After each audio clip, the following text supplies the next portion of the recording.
So with all the research that we've done throughout the last decade and a half, we're starting to get tons of questions from young parents on how they can teach their kids, raise their kids to survive in this fast-paced, hectic world. And the questions aren't even about thriving, they're about surviving. And I get it, because self-esteem with children today, teenagers today, is at an all-time low, and it plummets even further for low-income kids.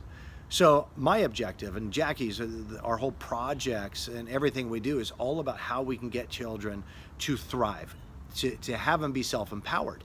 And so I posed a question to Dr. Bruce Lipton, and I said, look, if we created something that can combine science with self-empowerment, how would that be beneficial to the next generation?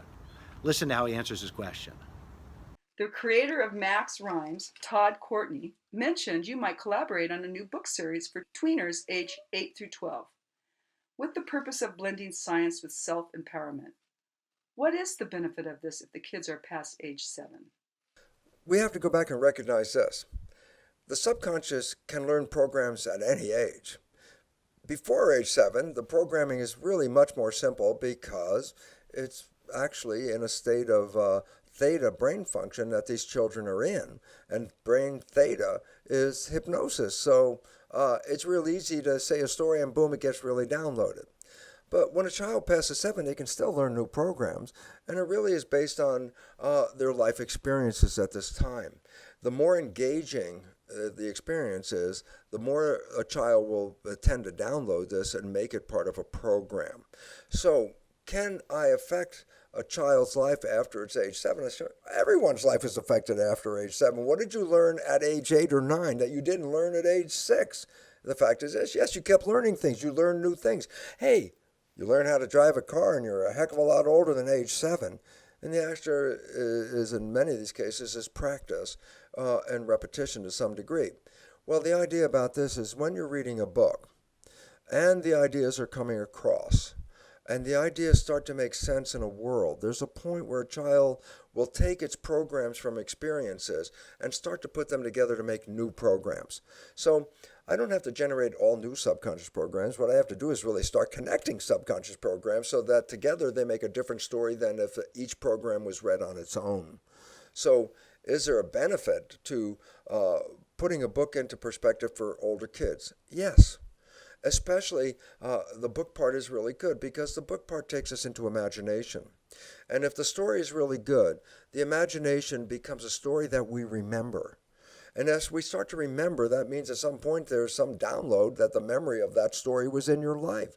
There's some book you probably read that right now you can tell me almost the whole story and repeat it from what? Having read it. It's not the easiest way to download stuff, but it is quite possible. And the younger the person is when reading this book, the easier it is to download. So is it possible to make an in-between book? A book after the basic book of Max Rhymes for under 7, and a book that will help those older 7 start to move into a more adult life with better programming? The answer is absolutely. This is what books do in the first place. So blending the science with it is blending the professionalism of science, which children learn to be a truth. That's what we learn in school. Oh, if it's scientific, it's true. If it's not scientific, well, that's kind of questionable. And I say, what's the relevance about that? If we can take the science, mix it with a story. So the story is not just imagination. Now there's a foundation of science to it, and we already bought into science being factual. Then in this particular case, the story with science could be more easily downloaded into the consciousness of a child.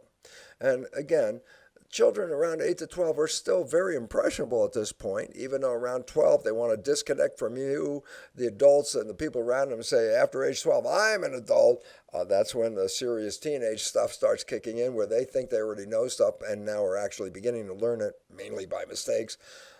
Before age 12, it would be easier to put these programs into a child's mind.